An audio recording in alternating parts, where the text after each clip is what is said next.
नमस्कार दोस्तों, मैं प्रभात खरे, एस्ट्रोलॉजर, एस्ट्रोफॉर्मिस्ट।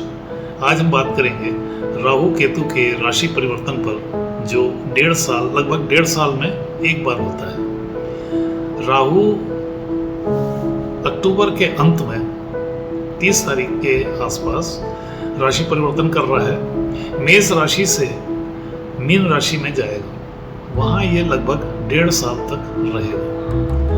राहु और केतु ऐसे ग्रह हैं जो दिखते नहीं हैं, ये केवल एनर्जी के सोर्स हैं। एक चार्ज है जो लगभग डेढ़ साल में एक राशि से दूसरी राशि में जाता है। हालांकि ये दिखता नहीं है, लेकिन इसका जो प्रभाव है बहुत ही पावरफुल होता है और अचानक किसी घटना को अंजाम देने में सक्षम होता है। यही बात केतु के साथ। तो राहु की जो एंट्री होने वाली है अक्टूबर के एंड में या नवंबर के 1 या 2 नवंबर के बीच में, उसका असर मीन राशि और धनु राशि पर कुछ ज़्यादा ही रहेगा। कारण क्या है कि जो राहु राशि परिवर्तन कर रहा है तो वो मीन राशि में जाएगा, जो बृहस्पति की राशि है। बृहस्पति की बृहस्पति दो राशियों का स्वामी है, एक है मीन राशि, दूसरी है धनु राशि। इन पर राहु का प्रभाव अन्य राशियों की तुलना में कुछ ज्यादा ही रहेगा। तो पहले आज हम देखते हैं धनु राशि पर राहु के मीन राशि में जाने से धनु राशि या धनु लग्न वालों पर क्या प्रभाव पड़ेगा। धनु राशि वालों के लिए राहु का राशि परिवर्तन बहुत अच्छे फल लेकर आने वाला है। धनु राशि से चौथे घर में मीन राशि पड़ती है, जहां राहु का प्रवेश होने वाला है अक्टूबर के एंड में। और जो चौथा घर है धनु राशि से मीन राशि का, तो चौथा घर जो है वो जमीन जायदाद का है, वाहन के सुख का है, उसके अलावा धन संपन्नता की वृद्धि इनका है। और इसका असर 5वीं राशि पर भी पड़ता है, चौथे से 5वीं, तो जो कि संतान भाव का है और प्रेमी के संबंध, जो प्रेम संबंध होते हैं उनसे संबंधित भी 5वां घर दिखाता है। तो मुख्य प्रभाव है वो इन्हीं मुद्दों पर ही रहेगा। इनसे संबंधित घटनाएं कब होंगी उनको कैलकुलेट करके निकाला जा सकता है, जो यूजुअली गलत होता ही नहीं है। तो यदि आप धनु लग्न के या धनु राशि वाले हैं और आप अभी कोशिश कर रहे हैं कि जमीन जायदाद की वृद्धि हो, तो निश्चित जानिए राहु के प्रवेश चौथे घर में यानी मीन राशि में प्रवेश के साथ ही बाधाएं हटने लगेंगी। एक के बाद एक काम होते जाएंगे और जमीन या मकान में आपका निवेश निश्चित हो जाएगा, बाधाएं नहीं आएंगी।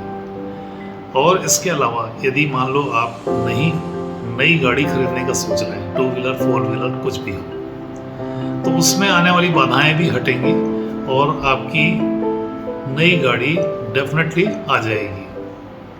अब सवाल उठता है कि इसका समय कब होगा, क्योंकि वो तो डेढ़ साल के करीब रहेगा मीन राशि में। उसके लिए यदि आप अपनी जन्म कुंडली में इसको देखेंगे, इसके संबंध आपके चौथे घर के स्वामी से क्या है, उसके हिसाब से आप निकाल सकते हैं, एग्जैक्ट टाइमिंग आ जाएगी। एक तरीका ये है। दूसरा तरीका है महादशा, अंतरदशा, प्रत्यांतर दशा आपकी कुंडली का, उसका अध्ययन करके और राहु की एंट्री कब हुई उसके हिसाब से, जैसे अक्टूबर में, उसके हिसाब से आप एक अंतिम परिणाम में पहुंच सकते हैं कि किस महीने में आपकी नई कार या नई स्कूटर आएगी।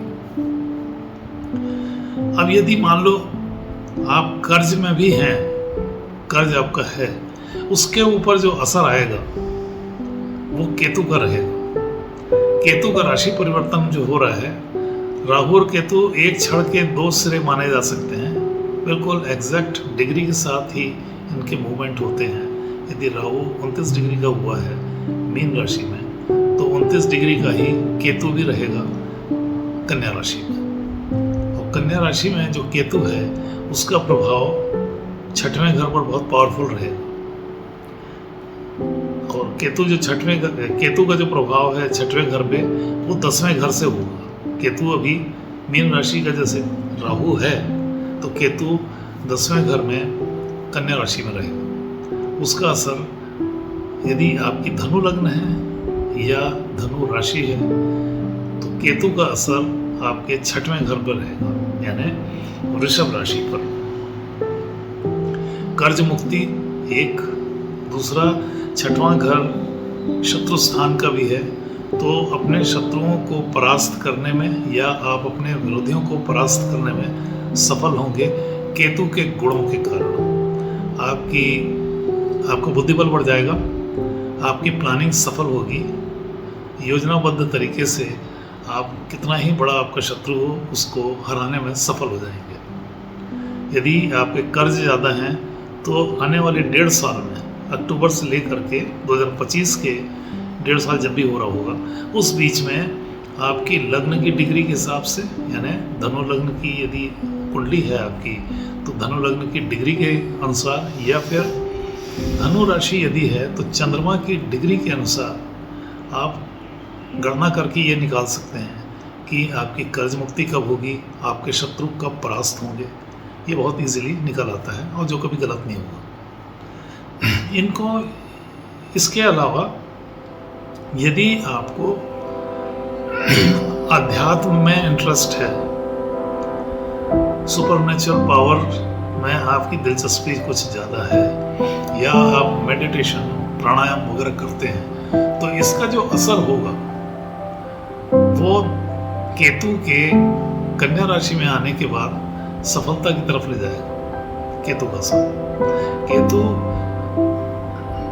अध्यात्म में सफलता के लिए एक बहुत ही जरूरी ग्रह है। इसका प्रभाव बहुत बढ़िया पड़ता है, और यदि 10वें घर में है, मतलब आपके कर्म भाव में है, तो उसका जो प्रभाव है वो अध्यात्म से संबंधित अभ्यासों में आपको सफलता देगा। यदि आप थर्ड आई एक्टिवेशन में हैं, यदि आप योगासन और प्राणायाम में अभ्यास कर रहे हैं, तो उनमें आपको महारत हासिल हो जाएगी। कुछ अद्भुत एक्सपीरियंस भी होंगे, विजन होना या पूर्वाभास की क्षमता बढ़ना, ये सब इनका देवता केतु ही है। केतु मतलब वायरलेस, यानी आपको ऐसी नॉलेज मिलेगी जो इंद्रियों के थ्रू नहीं आएगी, डायरेक्ट आपके माइंड में उतरेगी। ये संभव होता है केतु के कारण। और केतु यदि 10वें घर में आता है, या आपकी कुंडली में लग्न कोई सी भी हो, केतु यदि 10वें घर में है, तो आपको अध्यात्म, जादू टोना, तंत्र मंत्र से संबंधित विज्ञान में रेयर, विलक्षण क्षमता दे देगा। उसमें आपको सफलता भी मिलेगी।